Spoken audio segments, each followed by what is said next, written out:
బిస్మిల్లాహిర్రహమానిర్రహీం. అమిత దయామయుడు అపార కృపాశీలుడైన అల్లా పేరుతో నేను ప్రారంభిస్తున్నాను.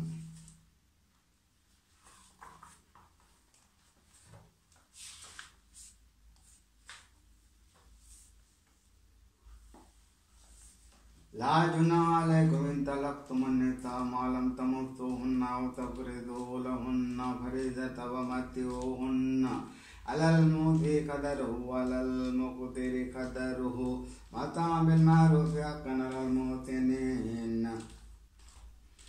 మీరు మీ స్త్రీలను తాకక ముందే లేక వారి మహర్ను నిర్ధారించక ముందే వారికి విడాకులు ఇస్తే అది మీకు పాపం కాదు. అట్టి పరిస్థితిలో వారికి ఎంతో కొంత లబ్ధిని చేకూర్చండి. స్థితిమంతుడు తన స్థితికి తగినట్లుగా, పేదవాడు తన తాహతుకు తగినట్లుగా సముచితంగా ప్రయోజనం చేకూర్చాలి. సజ్జనులైన వారు దీనిని తప్పనిసరిగా నెరవేర్చాలి.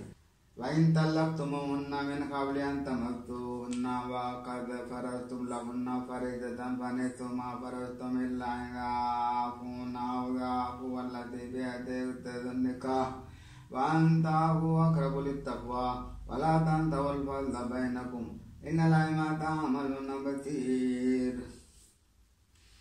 మీరు మీ స్త్రీలను తాకక ముందే విడాకులు ఇస్తే అప్పటికి వారి మహర్ నిర్ణయించబడి ఉంటే ఆ మహర్లో తగ భాగం వారికి ఇవ్వవలసి ఉంటుంది. ఒకవేళ ఆ స్త్రీలు మహర్ సొమ్మును మన్నించి వదిలిపెడితే లేక వివాహ బంధం తన చేతిలో ఉన్న వ్యక్తి భర్త తన హక్కును వదులుకుంటే అది వేరే విషయం. పురుషులైన మీరే మీ హక్కును వదులుకోవడం దైవభక్తికి చాలా సన్నిహితమైనది. ఒకరింకొకరిపై ఔదార్యం చూపడం మరవకండి. నిశ్చయంగా అల్లాహ్ మీరు చేసే వాటిని చూస్తూనే ఉన్నాడు. హాఫిజు అలా సలవాతి వస్సలాతిల్ ఉస్తా వఖూము లిల్లాహి ఖానితీన్. ముస్లింలారా, మీ నమాజులను కాపాడుకోండి.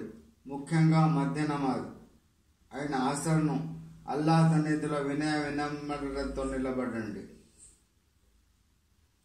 ఫైన్ ఖిఫ్తుం ఫరిజాలన్ ఔ రుక్బానా ఫైదా అమిన్తుం ఫజ్కురుల్లాహ కమా అల్లమకుం మా లం తకునూ తఅలమూన్. ఒకవేళ మీకు ప్రమాదం పొంచి ఉంటే నడుస్తూనో లేక స్వారీ చేస్తూనో ఎలాగైనా సరే నమాజు చేయండి. శాంతి భద్రతలు నెలకొనిన తర్వాత అల్లాహ్ మీకు బోధపరిచిన విధంగా ఆయన్ని స్మరించండి. ఈ పద్ధతి ఇంతకు పూర్వం మీకు తెలియదు. వల్లదిన తౌబన మిన్కుం యదరున్న అజ్వాజా వసియతల్ లిఅజ్వాజిహిమ్ మతాఅన్ ఇలల్ హౌలి గైర ఇక్రాహ్ ఫఇన్ ఖరజ్న ఫలా జునాహ అలైకుం ఫీమా ఫఅల్న ఫీ అన్ఫుసిహిన్న మిన్ మఅరూఫ్ వల్లాహు అజీజున్ హకీమ్. మీలో ఎవరైనా మరణించి వారు తమ భార్యలను వదిలిపోతే వారికి 1 ఏడాది కాలం వరకు ఖర్చులు ఇవ్వాలని, వారిని ఇంటి నుండి వెళ్ళకూడదని విలునామా రాయాలి. ఒకవేళ వారంతటా వారే వెళ్ళిపోయి తమ స్వవిషయంలో ధర్మం ప్రకారం ఏదైనా చేసుకుంటే దానికి మీరు నిందార్హులు కారు. అల్లాహ్ అపార శక్తిమంతుడు, యుక్తి గలవాడు. వలిల్ ముతల్లఖాతి మతాఉం బిల్ మఅరూఫి హక్కన్ అలల్ ముత్తఖీన్. విడాకులు పొందిన మహిళలకు కూడా సముచితమైన రీతిలో మనవర్తి ఇవ్వాలి. కజాలిక యుబయ్యినుల్లాహు లకుం ఆయాతిహి లఅల్లకుం తాఖిలూన్. ఈ విధంగా అల్లాహ్ మీ కొరకు తన ఆజ్ఞలను విశదపరుస్తున్నాడు, మీరు అర్థం చేసుకుని వివేకవంతంగా మసులుకుంటారని. అలం తరా ఇల్లదీన ఖరజు మిన్ దియారిహిం వహుం ఉలూఫున్ హదరల్ మౌత్ ఫఖాల లహుముల్లాహు మూతూ థుమ్మ అహ్యాహుం ఇన్నల్లాహ లజూ ఫద్లిన్ అలన్ నాసి వలకిన్న అక్సరన్ నాసి లా యష్కురూన్. ఏమిటి? వేల సంఖ్యలో ఉన్న ప్రజలు మరణ భయంతో తమ ఇల్లు వాకిలిని వదిలి వెళ్ళడానికి సిద్ధమైన వైనాన్ని నీవు చూడలేదా? అల్లాహ్ వారితో చావండి అన్నాడు, మళ్ళీ వారిని బ్రతికించాడు. నిశ్చయంగా అల్లాహ్ మానవుల ఎడల దయాగుణం కలవాడు. చాలా మంది కృతజ్ఞత చూపరు. వఖాతులు ఫీ సబీలిల్లాహి వఅలమున్నల్లాహ సమీఉన్ అలీం. ముస్లింలారా, అల్లాహ్ మార్గంలో పోరాడండి. అల్లాహ్ ప్రతిదీ వినేవాడు, ప్రతిదీ తెలిసినవాడు అన్న విషయాన్ని మీరు తెలుసుకోండి. మన్ దల్లదీ యుక్రిదుల్లాహ ఖర్జన్ హసనన్ ఫయుదాయిఫు లహు అదాఫన్ కసీరా వల్లాహు యఖ్బిదు వ యబ్సుతు వ ఇలైహి తుర్జఊన్. అల్లాహకు మంచి రుణం ఇచ్చేవాడు మీలో ఎవడైనా ఉన్నాడా? ఎందుకంటే ఆయన దానిని ఎన్నో రెట్లు పెంచి తిరిగి ఇస్తాడు. అల్లాహే సంపదను తగ్గిస్తాడు, మరి ఆయన దాన్ని వికసింపజేస్తాడు. మీరంతా ఆయన వద్దకు మరపడుతున్న వారే.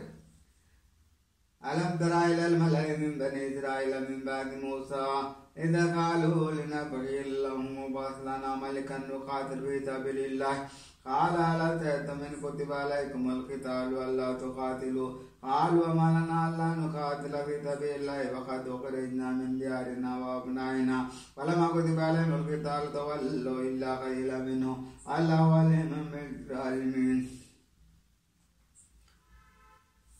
మూసా తదనంతరం ఇశ్రాయేలు సంతతిలోని పెద్దలు వ్యవహరించిన తీరు ఎలా ఉందో నువ్వు చూసావా? వారు తమ ప్రవక్తను మేము దైవ మార్గంలో పోరాడడానికి మా కోసం ఒక రాజును నియమించు అని కోరారు. దానికి ఆ ప్రవక్త, తీరా మీపై యుద్ధం విధించబడ్డాక మీరు యుద్ధం చేయడానికి వెనుకంజ వేయరు కదా అని సందేహపడ్డాడు. మేము అల్లా మార్గంలో యుద్ధం ఎందుకు చేయం? మేము మా ఇళ్ల నుండి వెళ్ళగొట్టబడ్డాం, మా సంతానం నుండి వేరే చేయబడ్డాం అని ఎంతో ఆవేదనలో చెప్పారు. కానీ యుద్ధం చేయండి అని వారిని ఆజ్ఞాపించినప్పుడు వారిలో కొద్దిమంది తప్ప అందరూ వెను తిరిగిపోయారు. ఈ దుర్మార్గుల గురించి అల్లాహకు బాగా తెలుసు.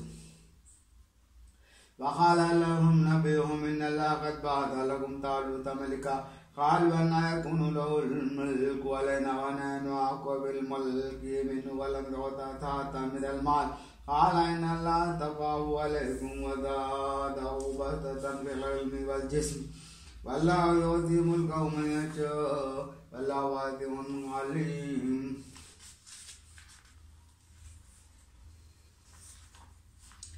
వారి ప్రవక్త వారితో, అల్లాహ్ తాలూతును మీపై రాజుగా నియమించాడు అని తెలియపరిచినప్పుడు మాపై రాజ్యాధికారం చెలాయించే హక్కు అతనికి ఎలా సక్రమిస్తుంది? రాజ్యాధికారానికి అతని కంటే ఎక్కువ హక్కుదారులు మేమా? కనీసం అతని వద్ద ధన సంపద కూడా లేదు అని పేచి పెట్టారు. దానికి ఆ ప్రవక్త, అల్లాహ్ మీపై పరిపాలకునిగా అతన్ని ఎన్నుకున్నాడు.